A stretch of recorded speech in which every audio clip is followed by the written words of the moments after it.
Greetings and welcome back to another video. Today we're going to be looking at the high-grade Gundam Calibarn from 2023. So this is a kit that I just built actually. Well, the other day, so very recently. So enough of the kits that I've been reviewing that I've owned for a little bit. So this is brand new to me. Well, the build at least. I really do like this kit. It's very interesting, very nice. So starting off with the build of this, I want to say it was very satisfying to see some of the, oh, that squeaked. Okay, I think that's normal though. It was pretty satisfying to clean up the nub marks, like by sanding it down, like on the sides here, like right here on this little flat rectangle. There used to be a nub mark there, but now there is nothing. Well, maybe if you can squint your eyes, you can kind of see where it was. On this side, you can definitely see it, because sometimes after I clipped it, well, there is a method, and I have not used it. The double cutting, I have not used that. I probably should have, but I didn't realize it, because I kind of forgot about it. I just wanted to get this thing built, to be honest. And as you can see, I made the same mistake up here as well. But the parts that I could sand down, like on this side as well, you can kind of see where the nub was, but I sanded it down inside as well. There's the nub little thing that I messed up on. Yeah, there's pretty much nubs everywhere, but I would say that it was pretty satisfying to see the sanding go, take those away.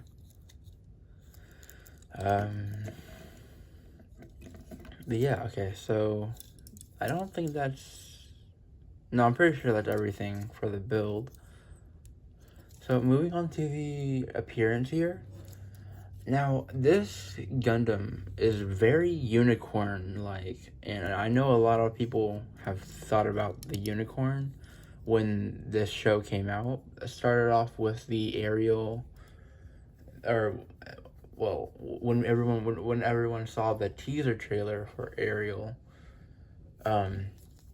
everyone saw that little psycho frame or something like that inside the Ariel, and everyone just like basically compared it to the unicorn.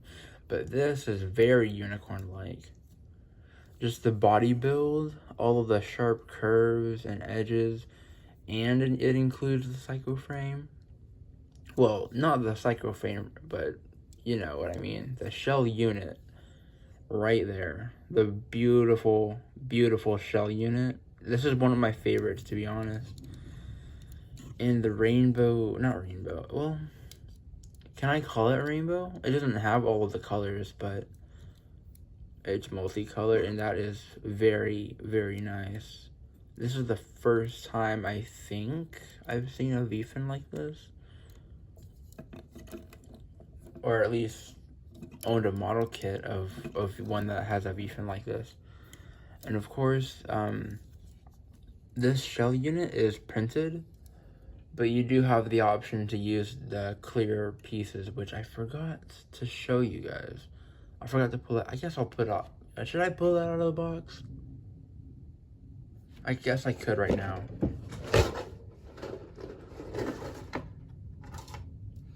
Here is the leftover shell units, or well, you have the front top where that one is on the chest, and you also have this variant of the V-fin, and I think that's it. Now that should be everything inside of the box. I don't think there's any more extra parts in there. That's the first time I think I ever had to pull the box away. Anyways, yeah, very unicorn-like. So here is the sticker sheet. Yeah, that's a lot of stickers. Of course, all of the black stickers are mostly for the off variant, where everything is like turned off and stuff, but I don't know who would want to display the Calibarn with the off version. I mean, I'm pretty sure a lot of people got this kit specifically because of that shell unit. This is the only Gundam in the entire show that has somewhat of a rainbow color scheme in the shell unit, I think. I mean, of course, all of the shell units glow and, like, change colors, but, like, this one is just different, I think. So, of course, you have a bunch of stickers. Oh, yeah, the eye stickers up here, they are separate. You have to place those individually, which I thought was a little unfortunate. But you also have the option of changing it to that color, 29 and 30. Those colors right there, I really wanted to use those. I really did. But I wanted to stay accurate to how it looks on the box art. But I don't remember. Is this eye color when the shell units are off, or because I don't remember when it used that eye color. I'm assuming it was when it was off, the whole shell unit and stuff. Also, these were a pain to use, but we'll get to that later. So, underneath the shell unit, you do have a sticker that you have to use for the bottom part of the chest, or the bottom part of the shell unit. So all the bottom is stickers. There is a sticker underneath the shell unit up here as well, but of course you would just cover that with the actual printed shell unit. Stickers underneath the shell here, and on the other side of the shoulders too, front and back. And of course you have the nice shell unit in the bottom here, on the thighs, and of course on the rear of the Gundam as well.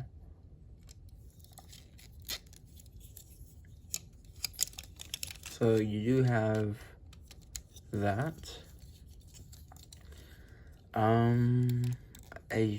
yeah, there are stickers. Okay, so one thing about the build of the head, I think I noticed, is that it tells you to put the stickers on in a certain order before the head is fully built. Now, I don't know why they did that, because I think it is fully possible to build the head completely and then put on the stickers. Now, of course, the one up here would probably be kind of tricky, but other than that, like, it tells you to put this sticker on first before completing the head, and I think that's a little weird, because, again, I think it's fully possible. So, if you can, I would suggest building the head completely first, and then put on the stickers, because I don't think the stickers get in the way. I think it's really possible to just build the head first and then put on the stickers. I think that's it though for the stickers and the appearance. This Gundam also has like a lot of articulation too, so I guess we'll get onto that right now. So ball jointed neck, bottom and top. The ball joints are placed in an L formation, so there's a ball joint here and a ball joint up top like that. A little bit at an angle like that, so that allows the kit to look up for that much, look to the skies that much, and it can look down that much. Now, one thing that I do like about this kit is the inner somewhat locking mechanism. So when you push the neck all the way down, it pushes it between two parts, which allow the neck to stay in place. when rotating the head, so that's really nice. This part right here is a ball joint itself. That's one whole piece. You can rotate like that. Little butterfly joint. And of course you have the ball joint inside the torso for the ab crunch. And a swivel at the top of the waist. Yeah, this kit is going to be quite squeaky. Full 360 at the arm, at the shoulder here. C-club shoulder joint. That's all that it does. You have the actual joint, so the arm can move up oh wow, that's all the way up. That's pretty cool. You have the 360 swivel. You have the single point bend right there, single joint of articulation right there, and your iconic ball joint hands, or ball joint wrists. Moving to the backpack here, these little thrusters, I think, are on ball joints. Yep, they're on ball joints. And that's pretty much that. So down to the waist, we have front skirts that can go up that far. Side skirts that can go up that far. And the rear skirt does not move except for these parts that go out to the side. So that's it for that. Moving down to the legs here, we have swivel articulation right there. Not very much due to how the leg is designed, but to be honest, with this kit, I would take design over function, to be honest. So the leg can go up that far, the leg can go back that far, kind of limited. Yeah, that up that far, something like that. Double jointed bend at the knee here. So you have a bit of articulation there and there.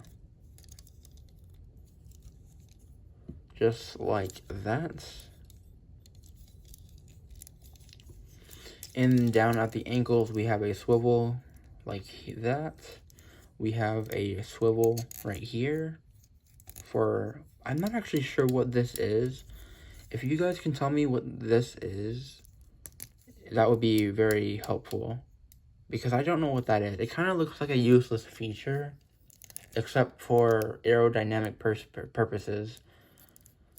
But the ankle armor is on a ball joint, and just like the foot is also, or the toes are also on a ball joint there too. And of course we have the swivel in the back of the heel. And that is the articulation for the Calibarn, the main mobile suit. Moving on to the accessories, we have the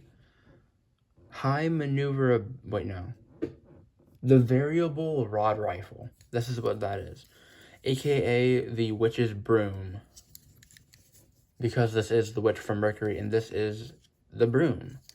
So you do have two handles here, one right here, which is the main handle, and then one right here, the side handle. You have articulation, double jointed articulation, right? Well, actually, you can pull this backwards like that, and then you want to open the articulation like that. It's double jointed, so you can open it there, pull it out. Again, these are C-clubs, so be careful with that. But so far, it's only fallen off on me once, which is pretty good, I guess, for what it is. Other than that, I've had no issues. Again, more stickers right here on the handle and on the sight. And don't even get me started on this. Each of these are individually placed. And my goodness, was it kind of difficult. And something that I want to note is that these right here are all separated by gaps, right? If you took a plier and took 2 at a time off of the sheet, it actually lines up exactly how you want it onto the tips right here. That is these stickers right here. If you took 2 at a time, it would line up perfectly. However, that's kind of useless. I would recommend applying them 1 at a time, although it is time consuming, because I don't know how you would do 2 at a time, because all of these stickers are like recessed, I think that's the word, because of how the parts are molded. So you can't really easily pull them out and just put them down at the same time. Every single one of these stickers are placed individually. And I don't know why they did it with this one, but all of the ones for this side were all together, so I don't know why they did that. But yeah, that's all the stickers. And then of course you have the attachment here. So how that would look is there is a ball joint on the side of the backpack here, which is what you want to plug that into. And of course it just slides into the arm, or the hand, like so, just like that.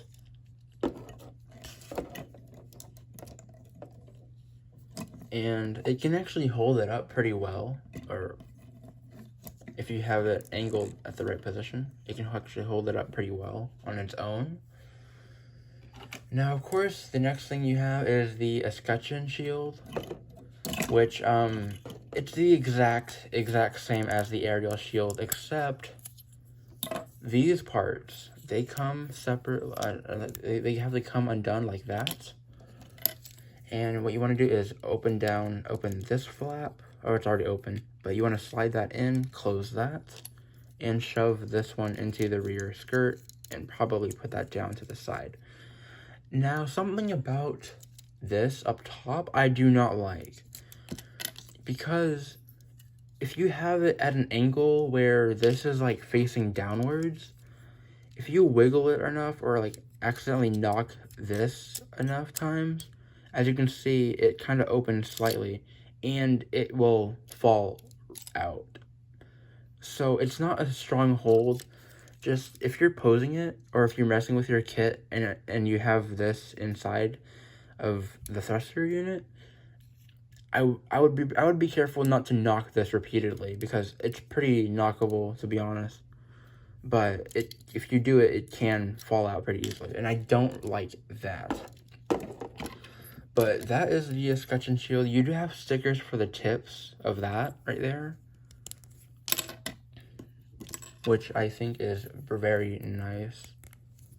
Let me just put this back on real quick. But yeah, other than that, all of the escutcheon parts are exactly how every aerial has done it before. So if you've built the aerial, that's basically how it will look. Next up, you have beam sabers, of course. Very nice colored beam sabers, to be honest. These are probably one of my favorite styles or colors. And they just slide into the hand like so, like that. And of course, for storage, you want to take the beams off and it will store onto the backpack pegs like that. So you got something like that. And now, one thing that I do like about this kit is that you can actually display it with, I'll get to that later actually, because I'll try to put it into a pose later. Of course, it does come onto a stand as well. It comes with the stand, I mean, runnerless stand. You just pull the pieces off together and reassemble it into the stand. So I'm glad they added that. Now, moving on to the comparisons, because I have quite a bit of those. Here is the RX 78-2. So, Calibarn is a little bit bigger than the RX 78-2.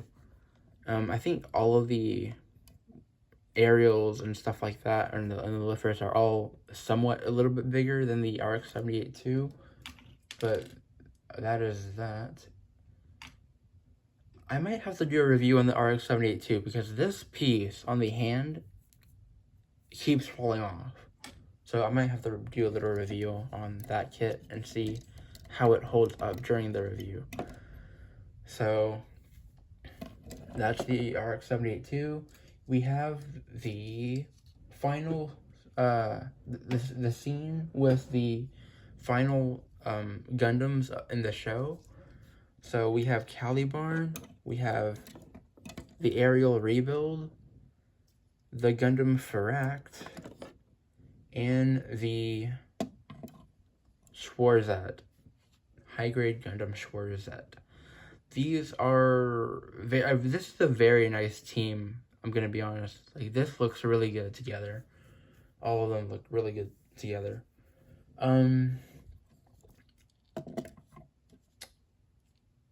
I might do a review on the Schwarzette.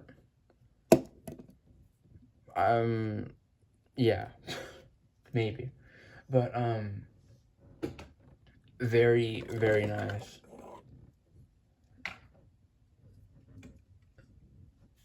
To have all of the Gundams together in the final scene. Next, we have the Gundam Barbatos Lupus Rex.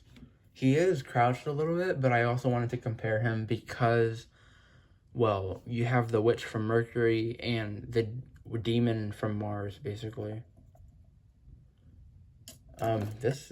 He's dusty, actually. And last but not least, how could I not include the unicorn? So, again, people were comparing the aerials and Lifrith and like the Calibarn mostly, with the unicorn. And to be honest, yeah, you can kind of see, because of course you have the inner psycho frame on the unicorn, and you have the shell units on the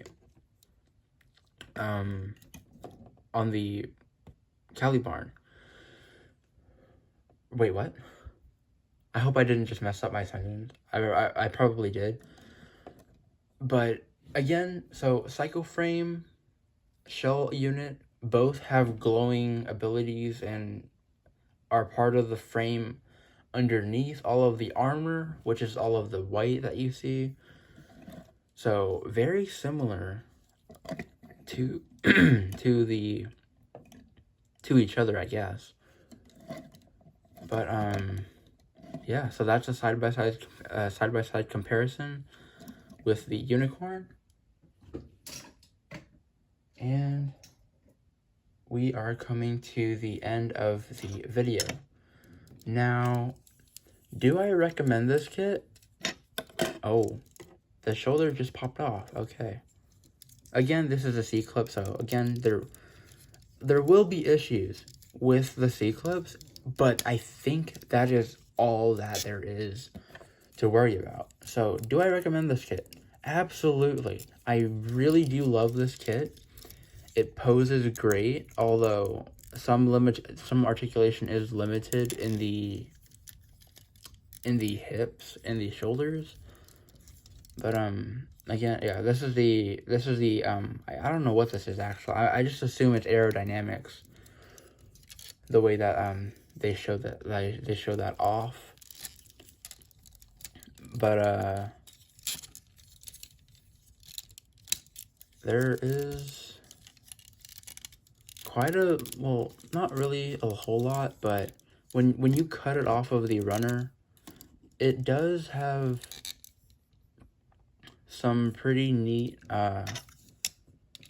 when it comes to sanding, well, yeah, it does have some pretty decent nub marks that you can clean off, and it was pretty satisfying. And, oh, yeah, so here is the Calibarn in a little bit of a pose. I think it's a great kit to have. It's also a great kit that you could probably build and then have it stand next to your unicorn, which would be pretty nice.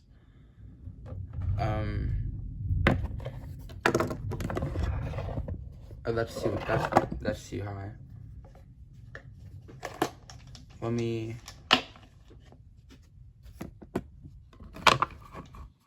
Okay, there we go. Now you can fully see the Calibarn in the aerial pose. I think that's the best it's gonna get, so. Yeah, so overall, everything is nice. The shell unit is very nice. You do have a sticker on the shield as well, up here, on the bit. But yeah, so the only issues, nub marks, which is pretty easy to clean up. Stickers is a pain on the broom, on the broom. C-clips are also going to be an issue in the long run, and because of C-clips, wait, did I already said C-clips? Am I missing something? I don't think I am. Okay, but overall, it's a beautiful kit. I highly recommend it. It does need a little bit of work, just like every model kit ever, unless you don't count the nub marks, but yeah, I think that's it for this review. This is the high-grade Gundam Calibarn from The Witch from Mercury 2023, and if you enjoyed this video, leave a like and consider subscribing to help out the channel. This is a long video, so yeah, I'll see you guys in the next one.